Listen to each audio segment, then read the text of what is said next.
hearings that we had July of 1990 and, with the Landmarks Preservation Commission, and then later in June 1991 we had a hearing with the City Council. I mean, if you were sitting in the room, you would see how many people were there speaking on behalf for the designation, for the landmark designation. And the owner of Beth Israel Medical Center, they were just few professional people who were working for Beth Israel, at this hearing. So it was just very clear that they were very unpleasant to deal with. People wanted this. So Laurie, let me just kind of go back a little bit here. So in February of 1991, there was a vote, right, in the Landmarks Preservation Commission in favor of the designation, and that was something that the Landmarks Preservation, I think, was very proud of, and certainly, as Tony said, you showed a great deal of courage to really go through this, go with it. And I mean, we were extremely happy and ecstatic, as you know. How did it feel to you? How did it feel? I actually didn't feel courageous. I think that I was doing what I was asked to do in serving as chair of the Landmarks Commission, and I have a number of other things while I was there. I think that were very difficult, and we took very strong stands, and we did the right thing. Right. But we were able to do it because we had all of you leading the charge. And that is critical, I think, for public participation and the quality of the letters, the conversations, the campaign that was led gave us the courage. So it's really Jack and Maurice and others and Carol who really get the credit. So the Landmarks, the Landmarks Preservation Commission declared the house a landmark, and then there was a letter in the New York Times, or editorial written in the New York Times.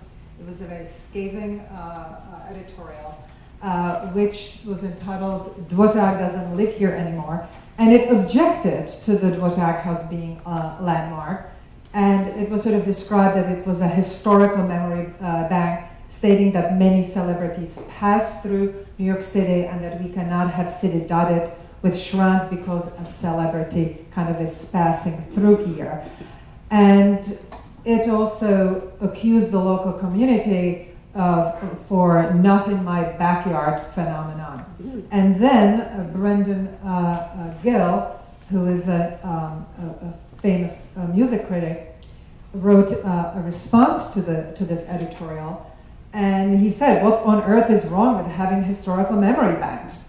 And he said, if Mozart doesn't live anymore in his house in Salzburg, should his house be destroyed? So that was sort of his argument. And in fact, Dvořák didn't just pass through New York. He lived here for 3 years, and in this house he composed the new World Symphony. So it was not just that he was passing through. So Brendan Gill urged City Council to uphold the designation. So Carol, you also wrote a letter to the New York Times at this time, where you described Beth Israel as a bad neighbor, and you led the fight on behalf of the City Council. So tell us, what was it like, and what was happening at the City Council?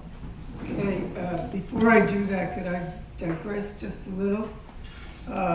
To say something about a different connection that I have with this building and with the event. And Sure. that is that about a year ago I was doing some ancestry research, discovered that my paternal grandparents were married in New York City in 1877, and that I could get a hold of their marriage certificate by applying to the city archives, I guess it was. And you can do that if you're interested in your own ancestry. And when I got the marriage license, but then I also got something much more interesting, which was the application that my grandparents had to fill out. And I discovered she was 19, he was 25, she lived on Pearl Street, he lived on Orchard Street. But more interesting and more relevant to my being here today is they listed their birthplaces. and she was from Marowitz, Bohemia, and he was from another town in Bohemia. And I just thought that that was something relevant, and I'm going to share it with everybody here today. So you're in some way connected to Dvořák. Connected very, very, very remotely. As far as the city, well, one of the things that I did in terms of trying to get Beth Israel to modify its plan was because my husband, who was sitting here in the audience, knew the lawyer from Mapplethorpe. I got to meet with him, and this was a private meeting. It was not really publicized, and I don't know that anybody has ever even heard of this meeting, but I did sit down with him. That was Michael Stapp? Yes, it was. And he was not very helpful. Obviously, one of the things that I suggested, and I think some of the other people who were trying to save the building, was as a last resort, could they not at least incorporate the facade of the building into whatever new design they had? And he was very negative about that idea. And then at the end, as we were leaving, he sort of threw out gratuitously, well, Dvořák wasn't such a great composer, was he? That was his contribution to it. As far as the council is concerned, I think it was really a question of the Beth Israel people and their lobbyists quietly reaching out to the leadership of the council and to other key people and getting them to change their votes. And I myself always regretted that I had no way, or I didn't think at the time, of looking into their campaign finance records to see who got contributions from people connected with the hospital, because I think that would have been a very telling event if I had been able to do that. And in terms of the NIMBY aspects of this that the Times wrote about, I had pointed out that Beth Israel had set up, I think it was 6 methadone clinics in the Ward 6 community area, the community district area that they were in. And there were many other districts in the city that had absolutely no methadone clinics, even though most of the people who were heroin addicts did not live in the Ward 6 area, but lived elsewhere around the city, and that these facilities were put up for the benefit of the staff and for the convenience of the staff, rather, and not for the convenience of the people who had to go there several times a week, I guess it was, to get their treatment. And I also wanted to comment on the cultural designation problems. It just seemed to me in those early years of landmarks that opposition people always denigrated the architectural value of buildings, and then of course they minimized the cultural aspects as well. I think that has changed somewhat. I think you don't think it's changed? Not much. Do you, Tony? No, the Landmarks Commission has not improved that much on recognizing it.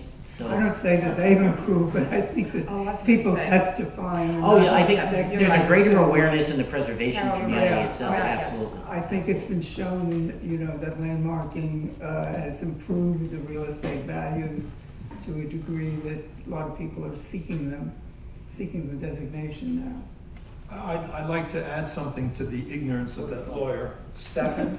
Michael Stapp. Still around. I wasn't going to mention his name. I wrote a You book. should. I wrote a book called Dvořák to Duke Ellington. That connection is real, by the way. Within 2 years of the house's demolition, one of our enemies was ignorance. Had the battle to save the Dvořák house taken place a year later, when the 100th anniversary of Dvořák's American adventure got underway, and a cascade of Dvořák articles and celebrations descended upon us, I firmly believe the house would still be standing. Maybe a Dvořák museum on Stuyvesant Square would have had a chance. Within 2 years of the house's demolition, his music began enjoying a remarkable revival. New York's leading classical music station, placed ads in the New York Times, "Dvořák is dynamite." Rusalka, Dvořák's most celebrated opera, was mounted for the first time at the Metropolitan Opera in 1993. In 1997, we put up the statue, etc. So yes, there was an ignorance about how great Dvořák is and was, and what he did for us. But I don't think ignorance is what was driving it. No. I think that I'd like to think if it had been delayed, there would have been enough public awareness, but I think the bottom line here was this was raw political power. Yeah. And you were up against an institution that had hired one of the most effective lobbyists in the city, was extremely well financed, had access to the New York Times. So in a sense, it was not about facts, it was not about merits, it was about raw, cold politics. Well, we know. There are so few editorials that have been written against landmarks. And so this is how powerful they were and taking on the New York Times. I still would love to know who was on the editorial board, who wrote that piece. It was Max Frankel? Max Frankel's wife, Oh, Joyce. Right? Joyce. In fact, I spoke to her since about it. Oh, Well, I just want to say that the Beth Israel Medical Center had hired Howard Rubinstein's public relations firm, and then also Rosamond and Collins law firm. Both of these had very close ties to the city council. And so we felt, as we were fighting this battle after the house was landmark, that there was a step up in their publicity and when we discussed with city councilmen that there was a lawyer that was frequently visiting city council members. I mean, we could not fight that. It was just, they had full-time people just really working in concert against us. So it was very difficult for us to fight that. So there was a hearing in June of 1991 at the City Council.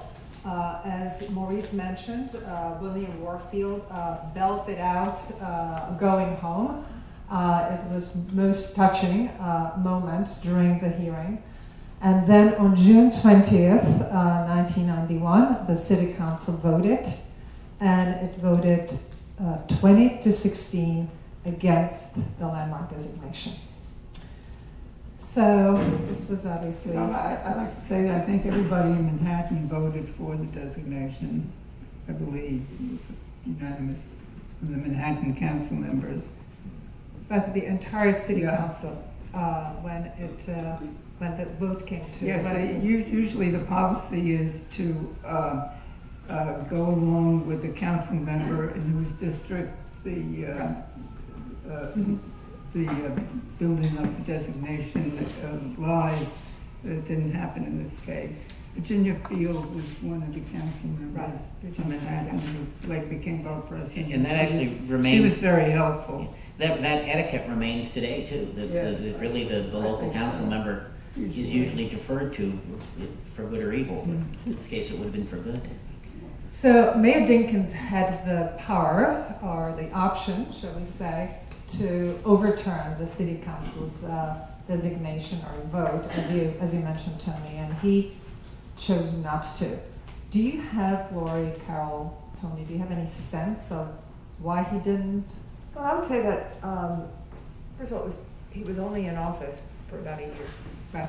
And I think that he was, again, getting used to, remember, we had a board of estimate for so many years, and having the city council, and he had many other challenges with the city council that probably were far more important than landmarks. And he had to pick and choose his battle, and we were sacrificed. But I understand it because I recall what was going on at the time, and there were many, many other serious issues that he was battling with the council.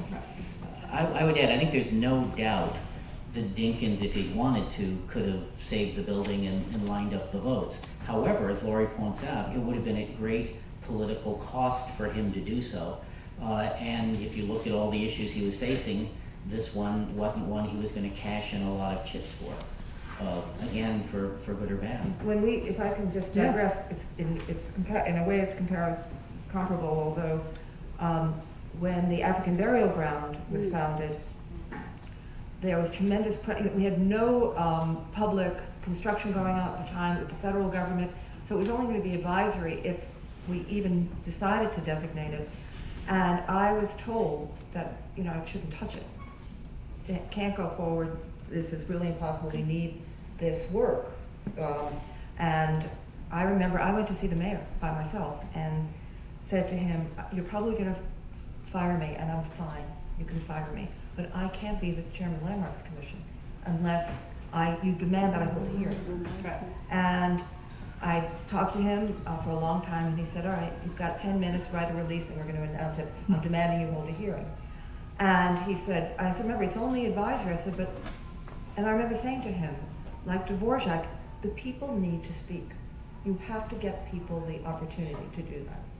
And so that he understood, and it's not because he was the first black mayor, it was more of, and he was like, you know, I don't know where this is going to go. You know, they're still may be able to build their building.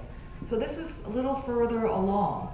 I don't know if this had happened, let's say, in the 4th year, maybe things would have changed. But this was really one of the first things challenging the city council. And I don't think he was going to take it on. You have so many other issues. One of the sad things for preservation today is I think Laurie is probably the last chair of the Landmarks Commission who would have had a conversation like that and said, "I've got to do it, fire me if you aren't going to support me." Oh, yeah. And I think you're the last Really? commissioner that ever since then, I don't think we have had a chairman who would have done that. So again, we miss you. And we felt as we were doing this fight that you had a sympathetic ear. We were not sure how the designation was going to go. We felt that there was a lot of pressure against it, but our sense was that you were fair and that you were listening to us, and that was very important to us because we sensed that. Yeah. Well, I think that the commissioners and Sarah could, you know, I think we had a great commission, and you were astounding to work with, and it was the right thing to do. And again, Mayor Dinkins, I think, was a great mayor and a very soulful, thoughtful person. It was a very different time in this city. You know, just kind of to fast forward, last November, the New World Symphony, the original manuscript of the New World Symphony was brought here to this building after being away for 119 years. And we had one event where actually Mayor Dinkins came to, and he gave a really very wonderful kind of analysis, if you will, of Dvořák and his music and the African American connection in the New World Symphony. So he was actually pretty impressive. I did not remind him of his, you know, of him not overturning the city council's decision. In any case, he was here, and he's in some way, if you will, still kind of, you know, was involved. In any case, as I was this week, as I was thinking about the Dvořák house, and I was also thinking about the Maplethorpe residential facility, I kind of realized that AIDS was treated, HIV/AIDS was a different disease in 1990. It was a disease that people died from. They had these infections that they couldn't combat because of immunodeficiency. But today, this is a disease that people die with, not from, die with, just like diabetes, because there are so many effective treatments. And so I was kind of wondering what happened, what was in this Maplethorpe residential facility. Was it still functioning as an AIDS facility? And I called, and I found out that it closed. What?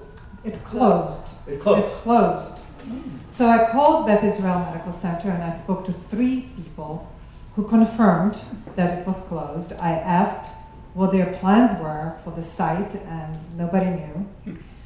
So kind of this is where we are now, you know. And then I searched some more on the internet, and I found that the Queen's Health Pulse had written an article in September of last year for warning that another AIDS nursing home will be closing, and that the plans were that it would close in December 17, 2014. So here we are today, 25 years later. There is no Dvořák house. There's no Maplethorpe facility. What are your thoughts? Laurie, Carol, Tony? I think it shows you how short-sighted we are as a culture. And I'm speechless. I don't know what to say. Yeah. Maybe the good news is that people, as you say, people are not dying from HIV. So that's positive, but we lost. It's a good thing that you and others are leading the charge to keep Dvořák alive, not only through his music, but other reasons in having Bohemian Hall. Two thoughts. I think Laurie's absolutely right about the kind of inability to think longer term and the timeliness. I think what would happen today if this was being replayed, and say the choice was between an affordable housing a building there versus Dvořák House, and knowing the energy behind that today, we probably would still be that short-sighted. Yeah. And the mayor would say that's the crisis we're dealing with today. I think the point is today's crisis is not here forever. I hadn't realized it had closed. I think this is a great opportunity for somebody to do a nice op-ed piece or something, making this point and trying to help people understand that as pressing as a crisis may be that we're confronting today, there's a longer historical time frame that we need to keep in mind, particularly when it comes to once something is demolished, it's gone forever. Jack hinted at the fact that the Beth Israel owned other properties on that same line, any one of which could have been designated the Maplethorpe House. In order to get rid of the Dvořák House, which is that's why they chose it to call it the Maplethorpe House. So that he gave it for that specific. No, he didn't choose the Dvořák House for his $1 million. That was done out of cynicism by the hospital. So it set up a half of our best supporters would be in the gay community. And we lost them. We couldn't hold on to them during this terrible time. But I think you're right. The power play of the big PR people and the lawyers over the city council, it's immense. I felt like I was being run over by a steamroller. So Tony, what lessons have you learned from this painful loss? He said it. I'll give one other one, which is more, I guess, an inside baseball perspective in terms of preservation, is that I think there were a lot of people who were worried that if the Landmarks Commission designated this and lost it, it would, suddenly the world would be awful for preservation, it would be an awful precedent. And instead the Landmarks Commission did what was the right thing for the Landmarks Commission to do, and the world didn't fall around them. The building fell, but the world didn't. So in a sense, showing that courage, doing the right thing is often the right thing to do.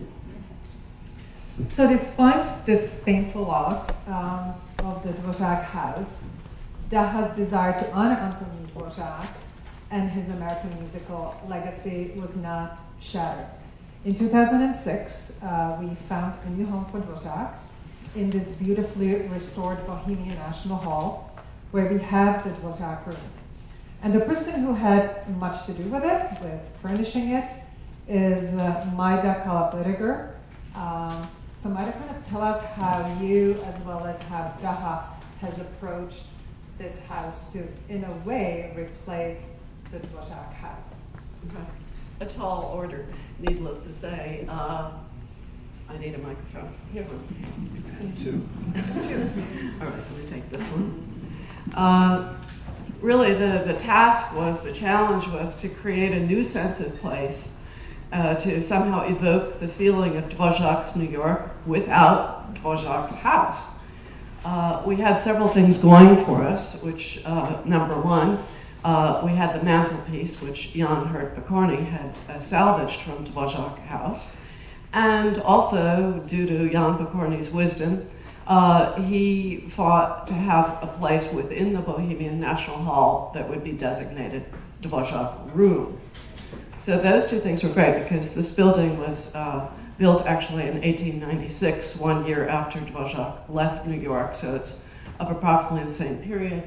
And even though it was a social hall, not a residence, the height of the ceilings, for example, give you a sense of what it was like in that period in interiors. We had no photographs of Dvořák's interior. In fact, we had no photographs at all, except for a few that Maurice had snuck when he had his visit to inside Dvořák house just before demolition. But nothing else has emerged for whatever reason. The archives, any photographs that anybody took were not available. So we did know, however, that Dvořák had lived very modestly. This we know from correspondence. He was a prolific writer of letters to his family and friends in Bohemia, so he reported the number of rooms in his apartment and more or less what he had, which was not much except a piano that Steinway had sent over. So with this information and some comparative photography, photographic research that I did, I put forward a furnishings plan that was approved by the board, which was to create the sense of a parlor or reception room, such as Dvořák might have lived in the late 19th century on East 17th Street. And to furnish it with what I call representative pieces of furnishings from that period, some antique, some contemporary replicas. So among those, I would name the very important gilt frame mirror, which is now above the mantelpiece. You'll see when you visit the room, those of you who haven't already visited. And that came to us thanks to Jack Taylor. Our Jack Taylor gave us a family heirloom of a very beautiful example of this type of mirror that was always found in the parlor. And of course there had to be the long red velvet curtains. That was a major expense for us, and we didn't have very much of a budget. We wanted a lighting fixture from the period. And that, I think I could say I found at Demolition Depot on 125th Street. It's original period fixture with original etched shades. And then of course a center table. So one other thing, Bohemian National Hall had been, sort of got renovated because it was in such bad condition on the interior. So that's the one room that we have tried to roll back time and reintroduced architectural moldings, which was another whole task because we had no pictures of the interior of Bohemian National Hall either from that period. But nevertheless, we got to that point. And things slowly came forward, maybe almost too slowly, but in a way that was an advantage because every item that was added got thought through clearly and carefully. So something we never expected was that we would actually find artifacts from the period when Dvořák was in New York and in America. And we were fortunate, things started coming our way. There's a Dvořák room, people hear about it. So I would just name a few of these. The statue of Dvořák, the plaster model or cast of the statue that now stands in Stuyvesant Square in bronze, well, the plaster turned up in Manhattan School of Music, and it was in very poor condition because people had been bumping against it, and the white plaster was showing through the patina that they had created, which made it look like bronze. Anyway, it was in the basement laundry room, I'm sorry to say, Manhattan School of Music, and that's where I found it fortuitously just before it was thrown out. And we spent a year restoring it, and it now sits in the Dvořák room, giving us a sense of physical presence of Dvořák. Another item that gives us a sense of Dvořák is that the photographic image, imperial-sized image of Dvořák that we were actually able to buy at auction here in New York. It's a photograph from 1893. It's the only known one of him, Dvořák, while he was here in America, exactly the year that he wrote the New World Symphony. And lastly, maybe most important, although we don't have it on an exhibit right now, is the contract that brought Dvořák to America. And this took a while to negotiate, but it's the only known contract. It's signed by Dvořák, 1892, an 8-page handwritten document. And I did a lot of research on this, so it ultimately was the subject of an exhibit that we did, because the Dvořák room is also an exhibition room. And for that purpose, we were lucky to obtain original cabinets from the New York Public Library system that were in use in circa 1900. But Majda, who did we get the contract from? The contract was purchased from the great grandson of Jeanette Thurber, again, a very important lady, and this turned up after the death of someone in his family. It took us a year to negotiate its purchase, and I always like to say it only took Dvořák 7 months to negotiate, but we did get it. I think lastly, I would mention that we also have had loan exhibitions with original manuscripts from the period, working very closely with the New York Philharmonic. We had orchestral parts from the New World Symphony that were loaned to us and exhibited, and also just recently the earliest known manuscript of the cello concerto, which was composed here in New York in the apartment on East 17th Street. So somehow the magic took, and I hope you'll visit the room. I think the true test came just last November when Antonin Dvořák III, the grandson of Dvořák, visited New York, and this was in connection with the loan of the original score of the New World Symphony, the autograph score, which was brought here by the Czech government in November. So he was here, and he came to the Dvořák room, and he had a nice chat with Susan, and he looked right at home in the room. So we knew we were on the right track, and I'll show you a picture of that famous encounter when you come visit the Dvořák room later. Thank you. Great, thanks. So we're about to conclude our I have a question discussion. for Mike. I have a question for Mike because I want to get him involved. Was the academic community aware in any way of what was going on with the house, etc.? No, really not. There was very little activity. I have to say, I was never contacted. I was in St. Louis, and as you know, if a tree falls in the Midwest, it is not heard on either coast. However, I didn't hear a word about it until it was over. Staying in the academic thing, there has to be a PhD or a book on Thurber. Yeah. Mrs. Thurber. I know it's the century of the ladies, but this woman, at the turn of the century, she not only brought Dvořák, she started an American opera company, and they had to sing in English. They traveled up and down the East Coast, and she had this notion of a school like the school she attended in Paris, Conservatoire, where the students only came because of talent. They didn't have to pay anything. And she raised money to make that possible. It's an extraordinary woman with an extraordinary vision. So getting back to Dvořák, Mike, as a musicologist, what are your thoughts about the Dvořák house, the Dvořák room, and Dvořák's American legacy and the role Daha is playing in this? Well, briefly, I think I'll echo remarks that Maurice was making, certainly by the end of my statement. My main point would be that timing is everything. Dvořák came to this country in 1892 at really a quite special moment where he was able to see things and meet people from the Columbus Day Parade of the 400th anniversary to having personalities like Thurber and great critics around him. So he was in a position, because of timing, to do some extraordinary things. 20 years after he arrived in New York, my grandfather went up for a smoke on the roof of Beth Israel Hospital and happened to meet the woman who was my grandmother. And so, of course, I feel like I wouldn't be here if it weren't for Beth Israel Hospital.